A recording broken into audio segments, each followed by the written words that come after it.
રાત્રે સૂવા જઈએ એટલે કલાકો સુધી ઊંઘ ના આવે, આમથી આમ પડખું ફેરવીએ, આમથી આમ પડખું ફેરવીએ, મોબાઈલ જોઈએ, ટીવી જોઈએ, વાતો કરીએ, પણ ઊંઘ ના આવે.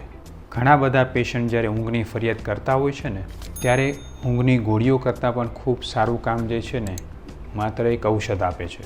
આયુર્વેદમાં પીપલી મૂળ, જાયફળ અને ભેંસનું દૂધ, આ ત્રણેય વસ્તુને નિંદ્રાજનન કહી છે, એટલે કે ઊંઘ લઈ આવવામાં મદદ કરે છે. પણ હા, આ પ્રયોગ માટે ખાસ જરૂર એ છે કે તમારું પાચન ખૂબ સારું હોવું જોઈએ. ભેંસનું દૂધ પચાવવું જેવા તે વ્યક્તિનું કામ નથી. પણ હું એક બહુ સરળ સજેશન આપું છું. પેશન્ટને કહું છું, ઊંઘ ના આવતી હોય તો રાતનું જમવાનું બંધ કરો, અથવા તો બહુ વહેલું જમી લો. અને રાત્રે સૂતી વખતે માત્ર અડધો કપ જેટલું ભેંસનું દૂધ 1 કપ જેટલું પાણી નાખીને એમાં 2-3 ચપટી ગંઠોડા અને 1-2 ચપટી જેટલું જાયફળ નાખીને ઉકળાવો.